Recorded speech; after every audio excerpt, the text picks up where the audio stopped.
Sometimes the most advanced ideas take us to the most primitive parts of the world. That's why I was diving one summer at the bottom of a remote South American lake. It wasn't rare fish that I was after, but a weed. A weed with special properties. Above me in our boat was my employer, Professor Auerbach, and his daughter. The professor was doing a research project for a pharmaceutical company. He was using the fibers of this plant to make a culture for a new wonder drug that he was developing. He was so devoted to his work that he had made the trip himself into this wilderness, and he was as impatient as a schoolboy. I'd found a good spot and began gathering the plants. It was hard work at that depth, and I couldn't possibly work fast enough or stay down long enough to please the professor.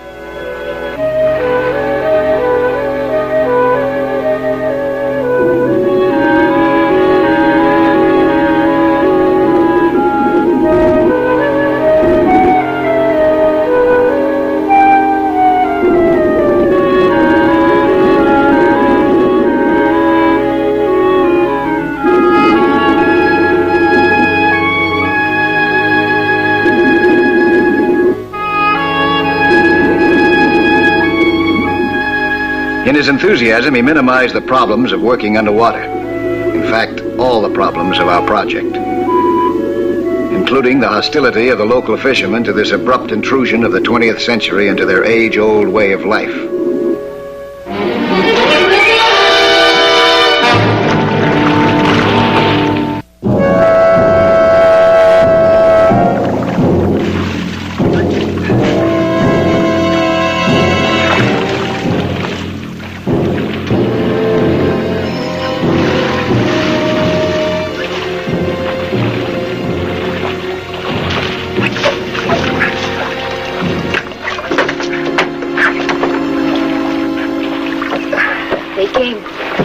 Just after you went below. What do we do? We ignore them. Pretty hard to ignore a gun.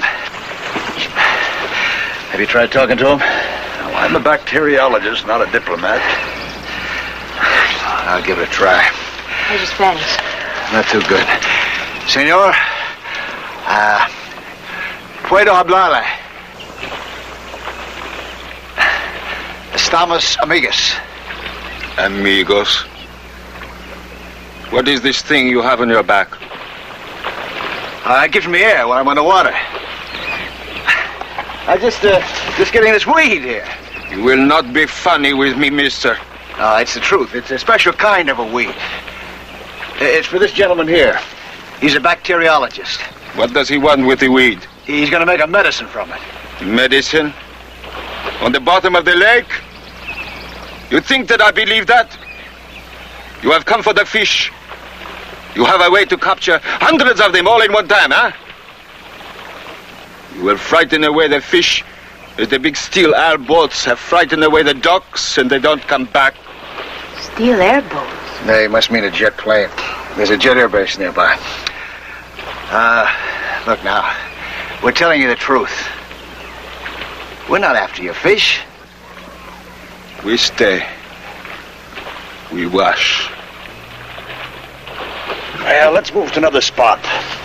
Bottom of the lake must be covered with these weeds. What if it isn't? I'll waste a lot of time looking around for another spot. I'll pitch in and help. I'll dive alongside. Oh, I don't think that's wise. I think it's very wise. Come on, Pedro. Any reason why he shouldn't dive? No reason. Thought you said he was an expert diver. He is. Well, what's the problem, then? No problem. Being his daughter, I have a right to worry about him, don't I?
we got rid of him anyway.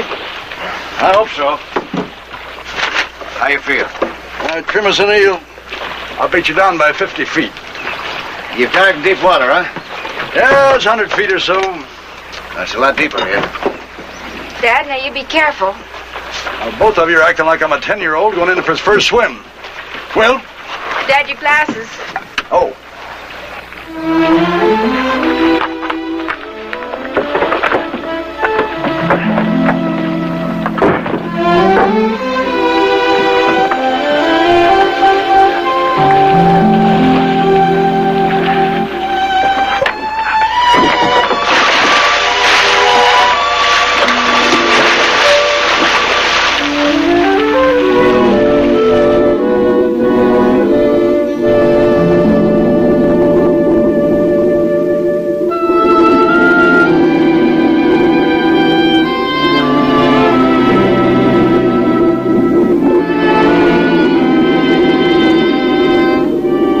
For an old man, the professor seemed to handle himself unusually well, even though he wasn't accustomed to diving, especially at these depths. It seemed to me that Marion had no reason to worry about him.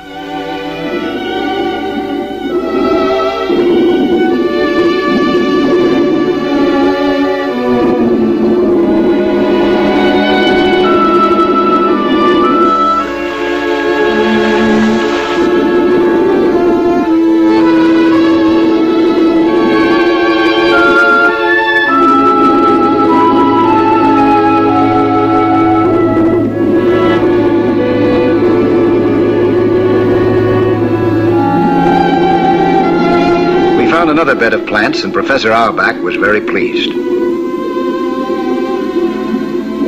All he could think of was his precious plants and gathering them as fast as he could. But I knew that overexertion at this depth could be extremely harmful, especially if you aren't used to it.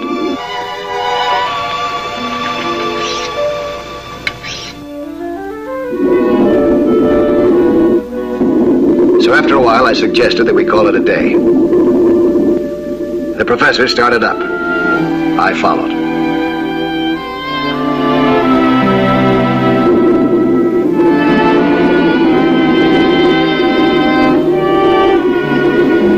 Then it happened.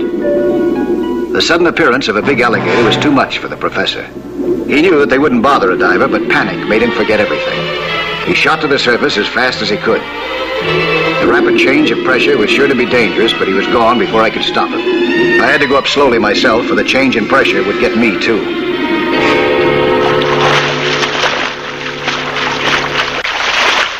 Pedro! Pedro!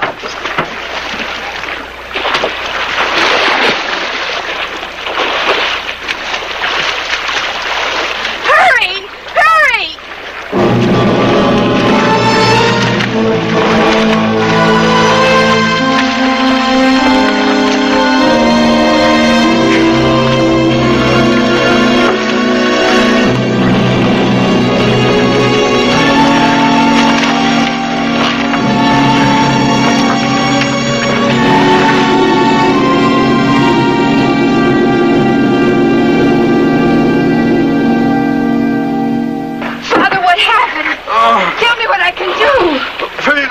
I can't stand this. It's about time. Where were you? How bad are they? Oh, it's unbearable. What's happened to him? It's a bad case of the bends. Come on, Pedro. Help me. For heaven's sakes, what are you doing? The only thing I can do. Take him back. Down. Are you out of your mind or something? Take it. You're going to kill him. Kill him? Yes.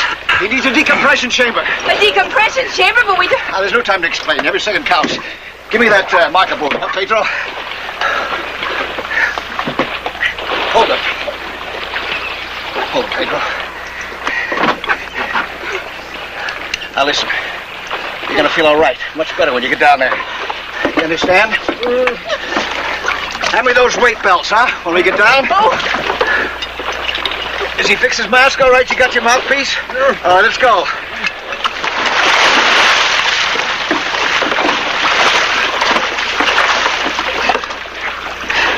Put him around his shoulder, huh?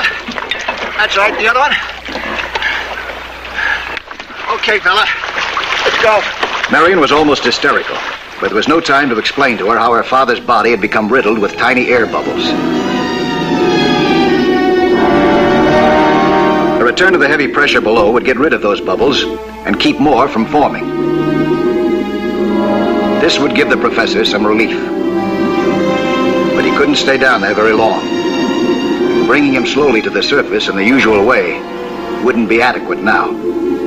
His body had had a terrible shock. He needed several hours of decompression, the kind that he could get only inside a chamber. This signal line was now his only link with us, and with life. A link that would be broken permanently if we couldn't find a decompression chamber. A hopeless task in this wilderness.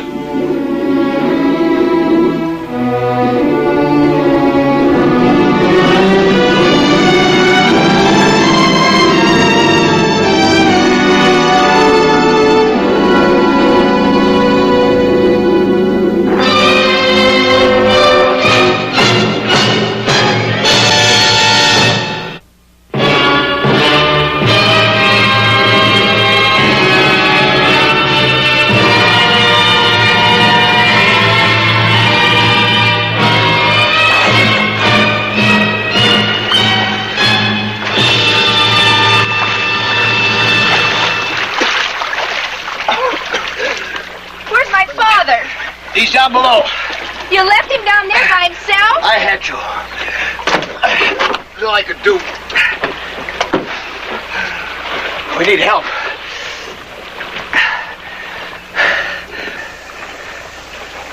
Oh, no. That's all we need. Well, it gives me an idea. Keep your eye on that marker down there. Let me know if your father signals.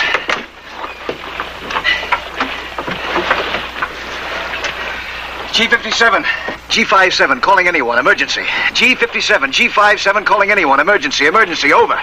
Delmonico here. What is your trouble? Over. I want to contact the jet air base near Lake Valdez, over. Just a minute. I will look up the band and call number. Over. Hurry, please, over. Now, don't worry. He'll be all right for a while. I checked his air, I checked everything. But what if we can't get help? Well, we'll find another way. What way? You know there's nothing out here.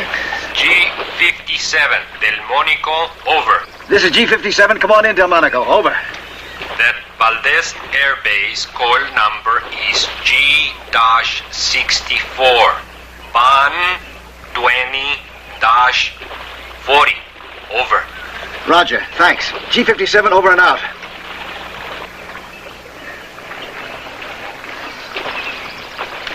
Come in, G64. G57, this is G54. This is an emergency. We have a case of the bends here, and we're miles from any decompression chamber. Over. G57, bring him to the airbase immediately for treatment. There's no way to get him there in time. Now listen, this is what I have in mind. I've done some work with pressure suits back in the States. Your Air Force uses them for high-altitude flying, isn't that right? Over. Yes, over. That's what I figured. Now, how quick can you fly one to me? We're in the north end of Lake Valdez.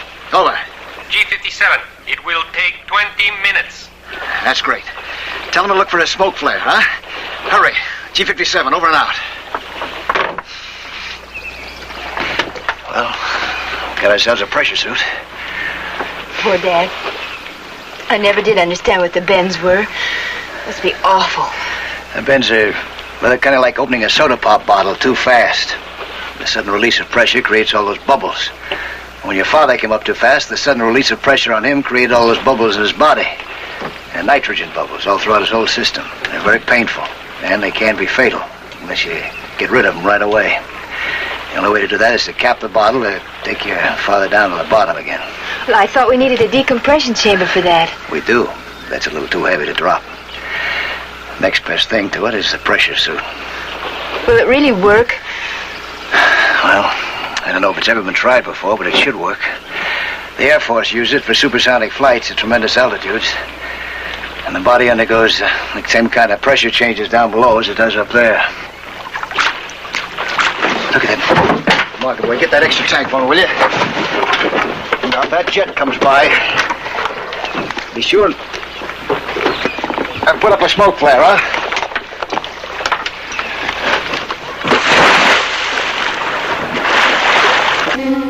On the way down, I hoped and prayed that all he needed was another tank of air.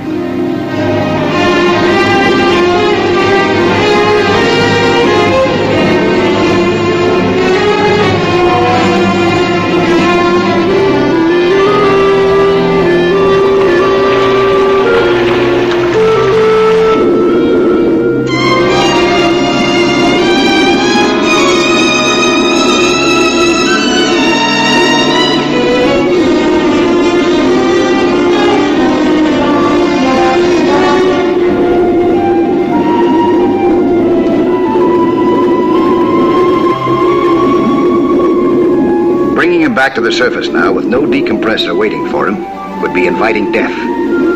But he was losing consciousness. I had to take him up now.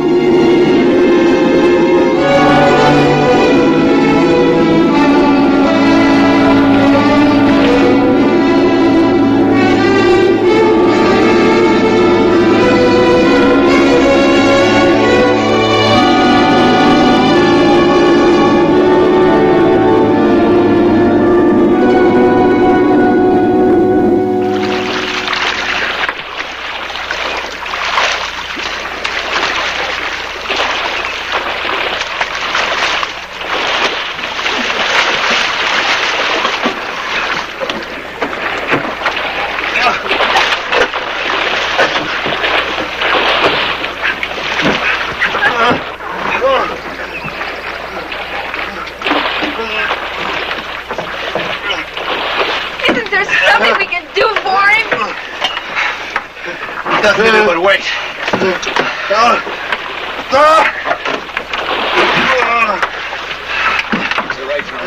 Wait? How much longer can we wait? Look at him.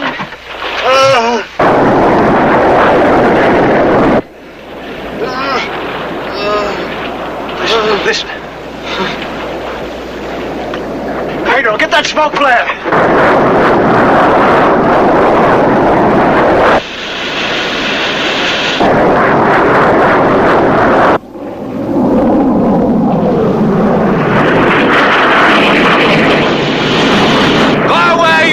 In the ducks! He's going away again! No.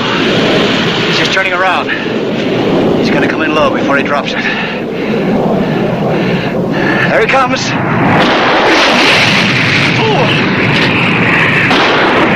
Look! The pressure suit!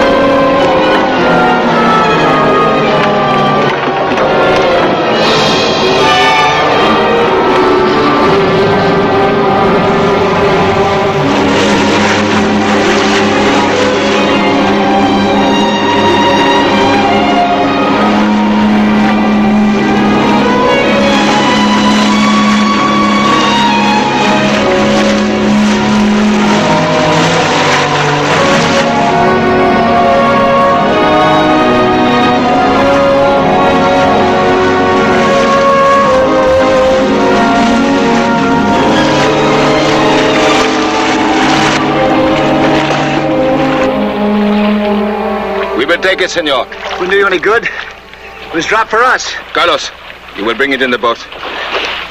The other man on my boat is very sick. His life depends on this. Carlos. If I don't get this to him in time, I'm going to hold you responsible for his death. Get in the boat. We will see. Here, help me with this.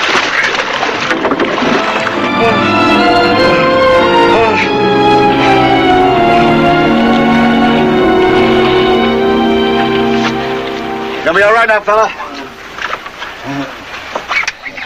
Is he all zippered up there? On your side? Now, give me the hose, huh?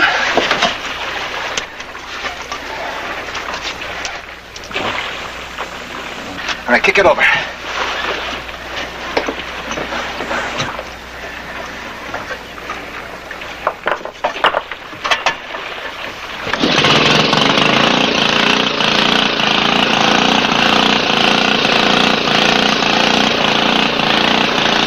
Works. Give me that folder. The pressure suit would only become effective when attached to an air compressor. I wasn't sure if the one we used for our diving lungs would do the trick. If the two fishermen would leave us alone long enough to use it. We had to follow the tables which prescribed how much pressure to use and how long to use it. How long will it take? Hours. It's like bringing him up to the surface very, very slowly. Is he out of danger? Little prayer might help.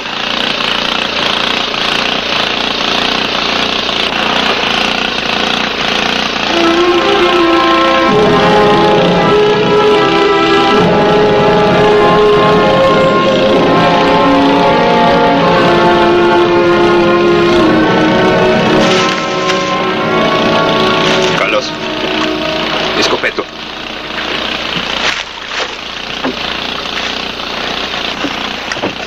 Senor, you steal this from the bottom.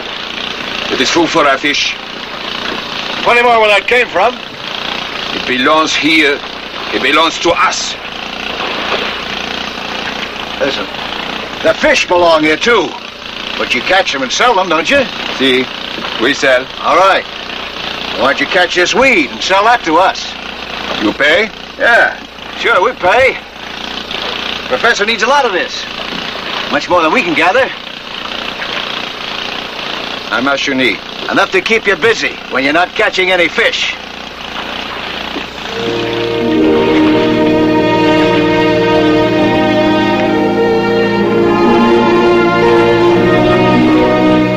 We had brought the professor back to surface pressure. Time and rest would complete the cure.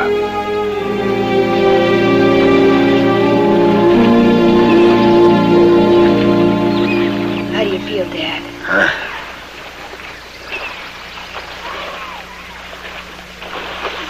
Sorry I behaved so badly down there, Mike. Forget about that. You're okay, that's the important thing.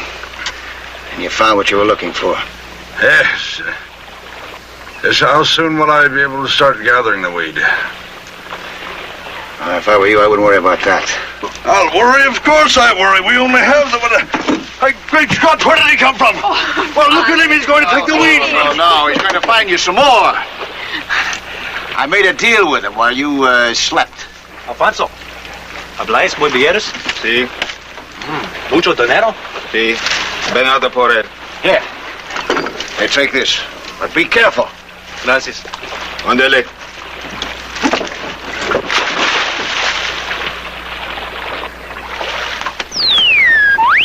This is G64. G64. Calling G57. Over. G57, come on in, G64. How did the pressure suit work out? It worked. Thanks. G57 over and out. Well, Professor Auerbach got his plants after all, and the local people were given a small introduction to what was to become a new prosperity and a new way of life.